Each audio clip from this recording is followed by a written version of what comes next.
said that we're supposed to have a baseline level of kind of calm, relaxing. Of if there's no danger around, your system's activated at about down here somewhere. Okay, but if we constantly condition ourselves with threat thoughts all the time, then and we've always got the shots of adrenaline and stress hormones and all that, then our baseline level elevates up to here. So we're always agitated. You might compare it to like a simmering pot of water on the stove. If you've got a simmering pot of water on the stove, it's all just charging, right? There's always heat in it, but it doesn't have much resilience in it. So all you need to do, if you just crank that heat up a little bit more, it doesn't take much for the whole pot to boil over.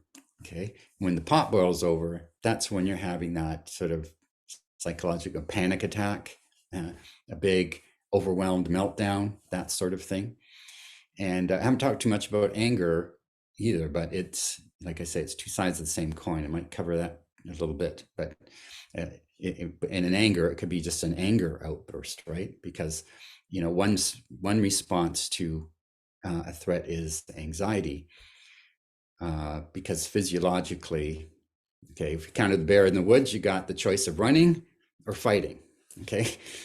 Psychologically, the anxiety response relates to fight, the flight response, you're running away, got to get away, got to get out of here, oh my God, I'm helpless, got to go run. Fight response is when your anger drops, your fear drops. It's like all of a sudden you got to focus and say, I'm not going to let you do this to me, I'm going to do this to you with this spear, right? And but both are a response to a threat, a potential deadly threat, right? The bear comes at you, run or fight. And so we can get anxious or we can get angry, okay? And there's different reasons why you might go one way or the other. Sometimes anger is more effective, sometimes people back down if you get angry, sometimes, it gives you a shot of power, you lose your fear, you feel stronger in that moment.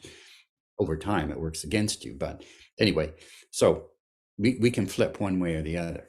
So that's just kind of a brief aside. But anyway, so we have this agitated level up here.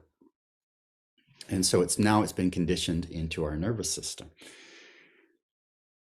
And so that sounds like bad news. And it kind of is, because it becomes, you're kind of living a life that you normally shouldn't live, right?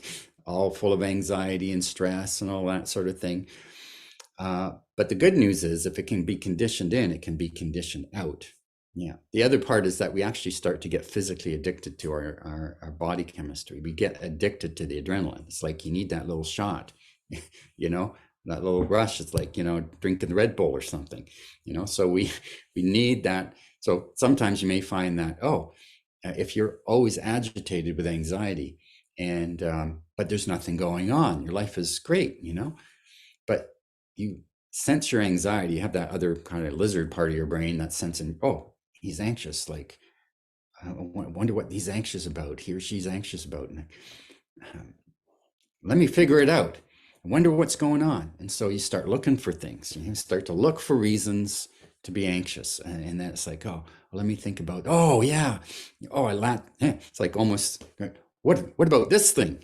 So you bring these ideas into your mind, And it doesn't help, when we watch the news and we see we got fed into ourselves all these sort of, through social media or whatever, all these sorts of negative things and ideas about bad things that can happen. So, that doesn't help our kind of anxiety thing. So we respond to images and ideas, that's, our price for our higher cognitive functions. And so the good news is about all this, though, is if it can be conditioned in, it can be conditioned out.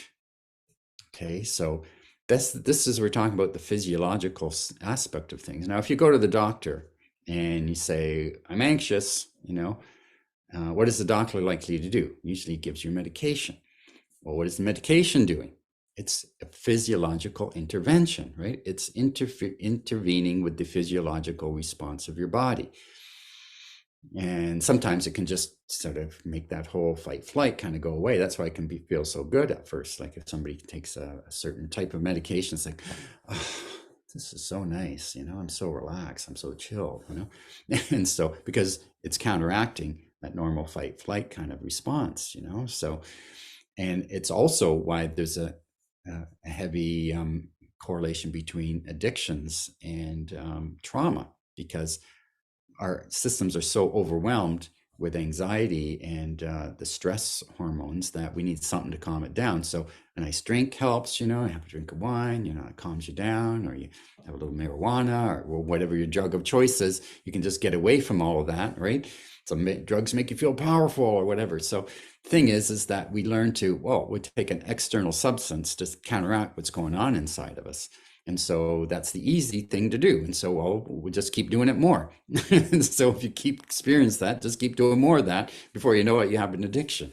Okay, so we need to deal with this physiological response, but medications or any kind of external, they have their problems. Even prescription medications, you get become more kind of accustomed to them. They're not as effective. They have side effects. They kind of do negative things, or they wear off and they're not doing much. And so we need to deal with the physiological aspects of our responses. So I usually start people on what I term as a wellness practice. Give them a program of calming, soothing the nervous system. Okay, so we have to calm that agitated level of here down to here. Okay, now there's an opposite way of being to fight flight. Okay, so what would be the opposite of fight flight? So the term is that we usually use is rest and digest. Okay, so if you have that situation with the deer or the gazelles being chased by the lion across the plains of the Serengeti or whatever, that it's in full fight flight, right? It's huffing and puffing, it's running, all its blood supply is in its arms and legs, or its legs to get away, so it's in full flight, right? Full of adrenaline. Okay, so it manages to outrun the lion, and the lion gives up and wanders off. The gazelle looks around, oh, it's safe, and it all starts to come down now. It starts to calm. So again, danger's not there, it's safe. And so as it calms down, its blood supply starts to migrate back into its center core. And now it can eat, rest, digest its food, sleep, and heal. Okay, so that's our healing response. So we have all of the kind of blood supply migrating back. We're shaking off all the stress hormones, and then there's a whole other body chemistry that can go along with that, which is, well, you positive endorphins if you're around your family or your little herd or whatever that you're with, and you're with your little ones and stuff. So you start to get the positive endorphins, and you start to get the oxytocin flooding through your body. So there's all these relaxation and feel good chemicals come. So those things that you get when you go on a really great vacation, or it's like you're really chilling on a day, and you're with somebody that you really love, and also you have all of that good chemistry going with the good stuff. Okay, so the trouble is, when we're anxious, we don't get that stuff. We're always in fight flight, and so we have to deliberately, and this is the easiest way, so we got to sort of simplify. How do you deal with anxiety? If you're in fight flight all the time, you got to put yourself into rest and digest, and you got to do it often. Okay, so we don't often, if you're an anxious person, you're kind of always like that. You don't get fully back into the rest and digest. And so you ever notice too that when you're anxious or really angry, you're not like in creative problem solving mode, So it's because, obviously, if people that are trained in first responder stuff, they know that when people are freaking out, they don't try and have like detailed discussions with them. It's like, no, they can only respond to short things, oh, over here, sit down, get over there. That's how you respond. Because if your blood supply is in your arms and legs, where is it not? Okay, it's not, it doesn't prioritize your higher cognitive functions. If you're anxious or angry, it's like, you don't have to, think a whole lot. You just have to get out of here, or you have to fight that thing or whatever, And so we go offline with our higher problem solving abilities, but they come back online when we're relaxed. And when you're in relaxed mode, that's where you can get in creative and get, think through issues a lot easier, and also we can develop even physiological problems, because if you're not properly nourishing all your internal organs, you could potentially get things like digestive problems like IBS and things like this. So you perhaps even heart conditions if you're always kind of, overworking all of that stuff. Who knows? Okay. But so there's lots of reasons. So we got to flip ourselves into rest and digest versus fight flight.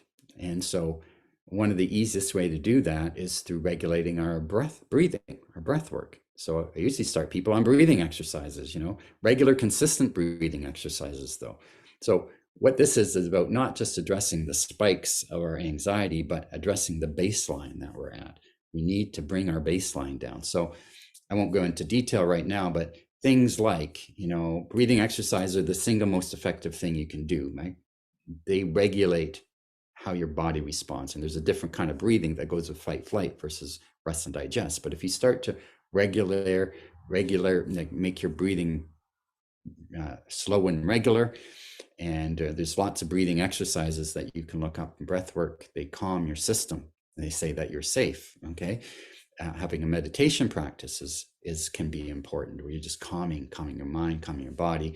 Grounding activities, which are things that they may or may not be relaxing, but they're calming and centering. And there may be different things for different people. Some basic things. There might be going out for a walk. Petting your dog, or sitting with a book or a cup of tea, or getting into your hobbies and interests where you can immerse yourself. So.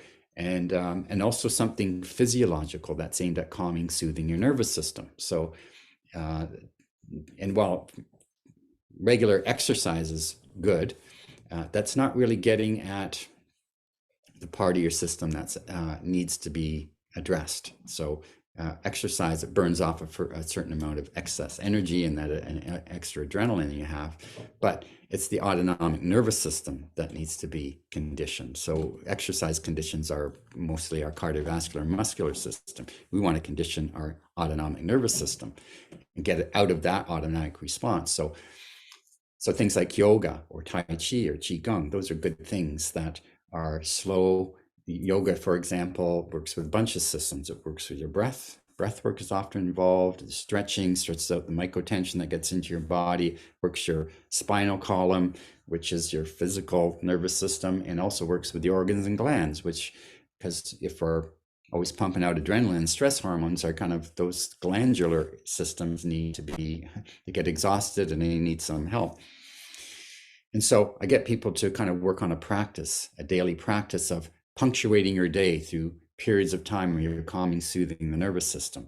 And so your day kind of starts to look like this. Like normally, before you started this, you'd start your day and you ramp up to this kind of high level of anxiety, and you kind of stay there, maybe peaking up and down a little bit, But your day wants to kind of more look like this. You wake up, maybe do some breathing exercise, then you're going to kind of calm yourself down a bit. And then it's going to pop back up again. Then maybe do a bit of meditation, maybe it calms down again. Then it's going to pop back up. Maybe do some more breathing, calms down, pops back up. Do a little bit of yoga, calms down, pop back up. So your day starts to look kind of like this. Fight, flight, rest and digest, fight, flight, rest and digest, fight, flight, rest and digest. And then after a while, okay, you start to lower that overall activation level. Okay, so you start to calm yourself. And so this is where we start. We start with the physiological because it's the most direct inroad to your anxiety issue. Calming, you're looking at from the physiological perspective, calming the nervous system, And I like to keep it simple. Just keep the rules, rest and digest. Keep telling you, I got to make myself rest and digest. You're not going to do it on your own. I'll come down a little bit, but you really kind of have to do something to bring it down, bring it down, bring it down, bring it down. Okay. And that in itself will start to do a lot. Even just doing the breathing exercise after about a week, you should start to, it won't be cured, but you start to notice I'm just a little bit less reactive, a little bit more resilient. I'm not as, getting upset about things as I normally would. And so the other half of the equation though is our mental state. It's how we orient it. So it's how we think, right? So we're thinking certain things. That's what gets our body to react in the first place. What if this happens? We visualize something bad, and we focus on the possibility. We become hyper vigilant. You know, when you've encountered the bear, you look for the bear signs. Well, if we're always anxious, we're always looking for bad signs of stuff to happen. We're not looking for good stuff to happen. So we're always on the lookout for what's the bad thing that's going to happen. And so we have to work with our heads to start to train our thoughts to how what we're paying attention to, and the paradigms, the ideas that we kind of, you know, what's our foundational view of the world, you know? And so we have to work on that part of things, because if we can redirect how our mind thinks, it's not going to activate our body that way. And the thing is that where we can use our imagination, and where I would utilize things like hypnosis and things like that, is that we talked about, if you visualize something bad happening, like the bear, then our body responds with the appropriate, you know, I got to get out of here response. But if we visualize something positive, if we visualize ourselves laying on the beach or something like that really intensely, and we do that for a longer period of time, it takes longer to kick in for the positive response. But if you visualize that, then our body thinks that's happening too. Okay, and then it starts to respond with the, you know, positive endorphins and the oxytocin and stuff like that. So how we direct our mind and the kinds of ideas that we bring into it, the thoughts that we think, you know, our idea of our own sense of ability to manage the stressor that we have. Like, there's all kinds of aspects. So that's where the psychological part comes in. So we got to take those two parts and bring them together. So work on the physiological and work on the psychological. And so uh, that's where the therapy part comes in, the part of the therapist of, you know, helping you to realign your thinking and to build your resiliencies and to direct your focus and attention and start to notice positive things as well as the negative things, as well as the positive things about yourself, and the kind of internal talk that we have too. Those are all kind of other things that feed into this. But so that's sort of the talk, and the overview of what's going on when you have anxiety, and why trauma is so hard to get rid of, because it's almost more stuck in your system. Those bad traumas stuck in our systems, and we're always hyper vigilant about those. And if we have multiple traumas, each one builds on the next, and it installs it more in our nervous system. You want to think of the trauma as kind of an injury to the nervous system. And anxiety is the biggest sign of trauma. So a lot of people that have anxiety issues really have trauma issues from the past. So I'll wrap it up from here. That's kind of a lot of information. It's a bit like drinking from a fire hose a little bit, but hopefully as I talk, you could start to, if you have anxiety issues, that you can start to relate to some of those things, and you start to understand, oh, yeah, I get it. I understand why I do this. You know, I know when I'm going to fight, flight, and to give you an idea, there's some simple principles to bring that under control. So I want to give you some hope on that, and that it's still a lot of work, but once you know the principles, it makes things a lot easier, and a lot more techniques and strategies can be used to bring things under control and bring you back to the kind of person you're supposed to be, and not riddled with fear all the time. Okay, so I hope that was helpful to you, and yeah, leave comments and questions, and give me any likes that you want to do. That would be great. And I'll talk to you next time. Thank you.